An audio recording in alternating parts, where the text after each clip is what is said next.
같은 거 보내가지고, 아니면은 내용물 아무것도 안 넣고 이 중간에서 핸드폰을 가져간 이 B라는 놈이 세상에 누구인지 알 방법이 없는 거죠. 그리고 이 C는 아무것도 가지지 못하고 마이너스 70만 원이 된 사람인 거죠. 안녕하세요, 여러분. 하나뿐인 변호사 하나변호사입니다. 오늘은 제가 중고거래 사기 중에서 3자 사기에 대해서 한번 설명을 드리려고 하는데, 이게 이제 3자 사기가 위험한 게 뭐냐면은 단순히 내가 뭐 사기 피해만 입는 게 아니라 나는 사기 피해를 입었는데 내가 보이스피싱 범행에 연루가 될 수도 있거든요. 그리고 내가 가담하지 않은 행위에 대해서 배상 책임을 져야 되는 위험이 발생할 수도 있어요.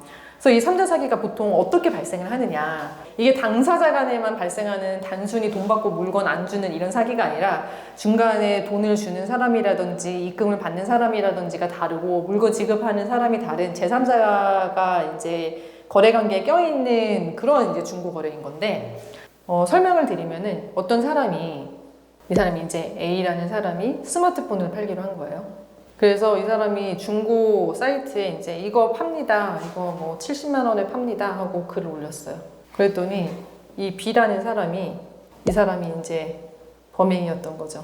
이 사람이 이거 내가 살게요 하고 이 사람은 이제 구매 의사를 밝혀요. 근데 이제 비싼 거 판매하잖아요. 그러니까 당사자끼리 그럼 우리 만나서 직거래해요. 직거래를 하는데, 그래서 만나서 스마트폰 확인하고, 이 사람은 스마트폰 괜찮아요? 이제 팔아도 되나요? 하고 저 이거 괜찮으니까 살게요 하고 이제 구입을 하고, 그럼 이제 물건을 주면서 A가 대금을 지급받아야 되잖아요.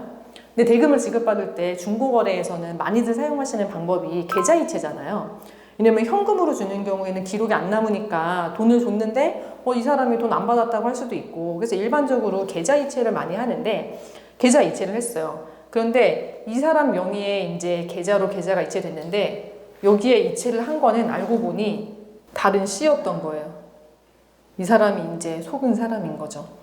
근데 이 사람 입장에서는 이 B라는 사람이 뭐 본명이 뭔지 알고 만나는 게 아니잖아요. 플랫폼상의 아이디랑 핸드폰 번호 이 정도만 알고 있는 거지, 이 사람의 본명이 누군지도 모르고, 그리고 설사 본명을 안다고 하더라도 이거 내가 살 건데 대금은 내 뭐 남편이 지급할 거예요, 또는 아내가 지급할 거예요, 뭐 친구가 지급해 줄 거예요, 이런 식으로 중고 거래하는 경우 많잖아요.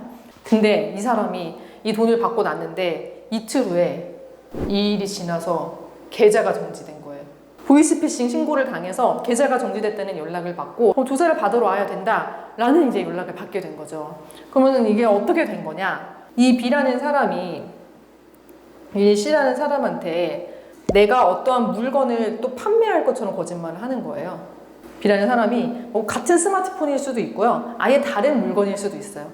이 B라는 이 나쁜 놈이 온라인상에 나 태블릿 판매합니다 하고 원래 파는 가격보다 조금 싸게 이걸 뭐 70만 원 올린 거죠. 그러니까 이 사람이 그거를 보고 저 그러면 그 태블릿 살게요 라고 하고 둘 사이에 태블릿을 사기로 하는 계약이 있었던 거예요. 근데 이 B는 사실은 이 태블릿을 판매할 의사도 없었고 태블릿 가지고 있는 것도 없었던 거죠. 그래서 이 C한테 그러면은 이거 태블릿은 우편으로 보내드릴게요, 제가 보내고 송장 보내드릴 테니까 저한테 이거 70만 원 주세요 하면은 보통 송장 입금하면서 70만 원을 대금을 주잖아요. 그래서 그냥 벽돌 같은 거 보내가지고, 아니면은 내용물 아무것도 안 넣고 그냥 택배 박스만 보내서 송장을 붙인 다음에 지금 발송했어요, 돈 보내주세요 하고 이 70만 원을 근데 이 70만 원은 제가 지금 제 계좌를 사용할 수 없으니까 뭐 다른 사람의 계좌로 보내주세요, 또는 자기의 계좌가 이 A의 계좌인 것처럼 하면서 이 70만 원을 여기로 보내게 만든 거죠. 그러면은 이 모든 과정이 벌어진 다음에 각자 가지고 있는 게 뭐냐? 이 사람은 스마트폰 없음 대신 대금 70만 원이 생겼죠, A는. 근데 B는 자기는 아무런 돈도 내지 않고 그냥 공짜로 이 스마트폰이 생긴 사람인 거예요. 그리고 이 C는 아무것도 가지지 못하고 마이너스 70만 원이 된 사람인 거죠. 근데 이 사람은 계좌이체를 했으니까 돈을 받은 사람이 자기한테 사기 범행을 한 사람이라고 당연히 의심을 할 거고, 그러한 경위로 돈을 보낸 계좌 명의인을 신고를 하게 되고, 그럼 A가 신고를 당하고 A의 계좌가 정지가 되게 되는 거죠. 그래서 이러한 경우가 이제 요즘 많이 발생하는 3자 사기인 건데, 이 3자 사기인 경우에는 사실 다른 중고거래 사기랑도 마찬가지로 이 피해 금액을 이 나쁜 놈으로 또 받는 거는 현실적으로 많이 어려워요. 이 사람이 인적사항을 특정할 수 있는 정보가 거의 없는 경우가 많아요. 뭐 플랫폼에도 다른 사람 아이디로 가입을 하거나 아니면은 뭐 어디서 구입한 아이디로 가입을 하거나 폰도 자기 명의 안 쓰니까 이 중간에서 핸드폰을 가져간 이 B라는 놈이 세상에 누구인지 알 방법이 없는 거죠.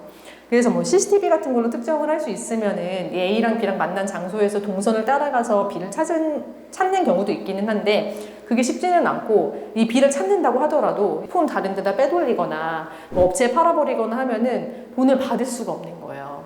그럼 이런 경우에 이제 A랑 C랑 자기들끼리만 이제 서로 알 수 있게 되겠죠. 수사가 진행이 되다 보면은 그러면은 이 C는 나는 이 돈을 돌려달라 A한테. 그럼 A는 뭐라고 하겠어요? 나는 이거 B한테 이거 판매하고 받은 돈인 줄 알았으니까 내가 이거 너한테 돌려줄 의무가 없다.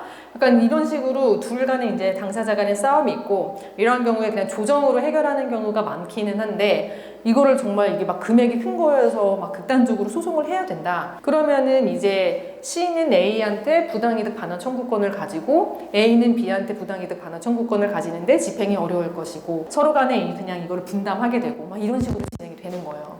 그러니까 이전 영상에서 설명드렸던 것처럼 저는 그래서 중고거래를 안 해요. 중고거래 물론 조언분들이 훨씬 더 많으시고 정상적인 거래가 훨씬 더 많겠지만 내가 만나서 직거래를 한다고 하더라도 이런 삼자 사기를 완전히 피해가기가 어려워요. 나는 70만 원은 이미 갖고 있으니까 별 손해 아닌 거라고 할 수 있지만 이 70만 원을 이 C한테 반환해야 될 민사상의 문제도 생기고 그리고 내가 보이스피싱 범행에 연루된 보이스피싱 범죄에 내 계좌가 의도치 않게 사용된 게 되다 보니까 수사 과정에서 나의 무고함도 적극적으로 밝혀야 돼요. 그리고 이 정지된 계좌는 굉장히 오랫동안 묵혀져 있습니다. 그 은행 계좌만 정지되는 게 아니라 관련 계좌가 함께 정지가 될 수 있어서 굉장히 불편해지는 거죠. 그래서 사실 이런 거를 모두 다 피하려면은 중고거래를 안 하거나 아니면 중고거래를 하더라도 사람을 너무 믿지 말고 과하다 싶을 정도로 확인하는 게 좋아요. 그럼 내가 어쨌든 A의 상황이 돼버렸다. 내가 조심하려고 했는데 나쁜 사람한테 걸려서 내가 지금 이 보이스피싱에 가담이 됐다. 그럼 저는 어떻게 대처를 해야 되나요? 일단은 A가 이 사건 보이스피싱에 가담하지 않았다라는 거를 수사기관에서 입증을 해야 참고인 신분에서 피의자로 전환이 되지가 않고 이 사건에 있어서 직접적으로 범행 가담자로서 C한테 손해배상 책임을 지지 않게 되거든요. 그래서 내가 A 같은 상황이 됐다. 뭐 C 같은 상황도 마찬가지인데 이걸 인지하는 즉시 이 사람이랑 나눈 것들을 증거로 다 모아 놓으셔야 돼요. 캡처 같은 것도 해놓으시고 이 사람이 플랫폼을 탈퇴하면은 당사자랑 대화한 게 확인이 안 될 수도 있으니까 이 사람이랑 대화한 내역들을 다 증거로 수집을 해놓으시고 관련해서 궁금한 내용 있으시면 댓글로 남겨주시고요. 구독과 좋아요도 많이 부탁드립니다.